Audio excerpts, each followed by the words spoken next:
Nursing ഡയറക്ടറിൻ്റെ പുതിയൊരു വീഡിയോയിലേക്ക് അവർക്കും സ്വാഗതം. ഇപ്പോൾ PNC മാക്കിൻ്റെ റാങ്ക് ലിസ്റ്റുകൾ പ്രൊവിഷണൽ റാങ്ക് ലിസ്റ്റുകൾ പബ്ലിഷ് ചെയ്തിട്ടുണ്ടല്ലോ. നിങ്ങൾ വെബ്സൈറ്റിൽ നോക്കിക്കഴിഞ്ഞാൽ PNC മാക്കിൻ്റെ വെബ്സൈറ്റിൽ നോക്കിക്കഴിഞ്ഞാൽ നിങ്ങൾക്ക് അതിൻ്റെ പ്രൊവിഷണൽ റാങ്ക് ലിസ്റ്റുകൾ ഡിസ്പ്ലേയിൽ കാണാൻ സാധിക്കുന്നതാണ്. പ്രൊവിഷണൽ റാങ്ക് ലിസ്റ്റുകൾ നമ്മൾ പരിശോധിച്ച് കഴിഞ്ഞാൽ നിങ്ങൾക്ക് മനസ്സിലാക്കാൻ കഴിയുന്നത് മിക്കവാറും ആദ്യം വരുന്ന എല്ലാ റാങ്കുകളും CBSE വരുന്ന സ്റ്റുഡൻസിനും അല്ലെങ്കിൽ CBSE ICSE സ്റ്റുഡൻസിലാണ് മിക്കവാറും വന്നിരിക്കുന്നത്. അപ്പോൾ നമ്മൾ ഓൾറെഡി നേരത്തെ വീഡിയോകളിലൊക്കെ പറഞ്ഞതുപോലെ തന്നെ 10% ബോണസ് മാർക്കും കൂടെ ചേർത്തിട്ടാണ് ഈ കുട്ടികൾക്ക് ഇത്രയും മാർക്കുകൾ ലഭിക്കുക.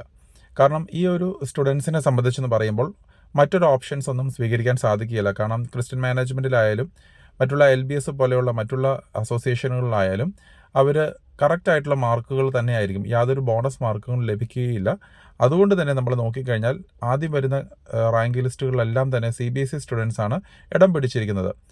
ഉദാഹരണമായി 91 മാർക്ക് മേടിച്ച അല്ലെങ്കിൽ 91% മാർക്ക് മേടിച്ച കുട്ടികളെ സംബന്ധിച്ചെന്ന് പറയുമ്പോൾ 9%, അതായത് 91ൻ്റെ 10% വരുമ്പം ആ 9% കൂടെ അഡീഷണൽ ആയിട്ട് വരികയും അങ്ങനെ 100% അത് റിഫ്ലക്റ്റ് ചെയ്യുകയും ചെയ്യുക.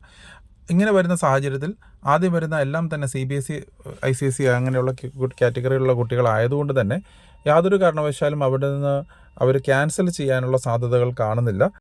അപ്പോൾ ഇവിടെ മനസ്സിലാക്കേണ്ട ഒരു കാര്യം, ഈ കുട്ടികളൊന്നും യാതൊരു കാരണവശാലും PNC മാക്ക് വിട്ടു പോവുക ഇല്ല എന്നുള്ളതാണ്.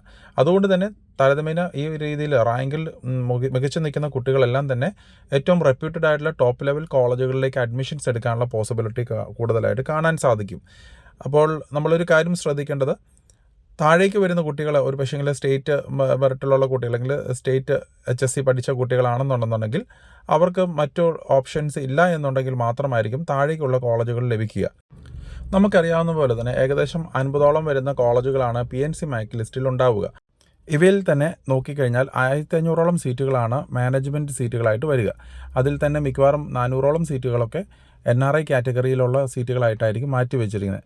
ബാക്കി വരുന്ന ഏകദേശം 1000-1100 സീറ്റുകളാണ് ഈ പറയുന്ന PNC മാക്കിലൂടെ അലോട്ട്മെൻറ്റ് വഴി നടത്തപ്പെടുക. അപ്പോൾ ഒരു കാര്യം നമ്മൾ ശ്രദ്ധിക്കേണ്ടത്, ഏകദേശം മാക്സിമം പോയാൽ ഒരു 2000 വരെയുള്ള കുട്ടികൾക്കായിരിക്കും, അല്ലെങ്കിൽ 2000 വരെയുള്ള റാങ്കിലുള്ള കുട്ടികൾക്കായിരിക്കും PNC മാക്ക് വഴി അഡ്മിഷൻസ് കിട്ടാനുള്ള സാധ്യതകളുണ്ടാവുക. അപ്പോൾ ഞാൻ നേരത്തെ സൂചിപ്പിച്ചതുപോലെ തന്നെ ഏറ്റവും മികച്ച കോളേജുകളും ഏറ്റവും മോശമായിട്ടുള്ള ഗ്രേഡിലുള്ള കോളേജുകളും ഈ ഒരു ലിസ്റ്റിൽ ഉൾപ്പെട്ടിട്ടുണ്ട്.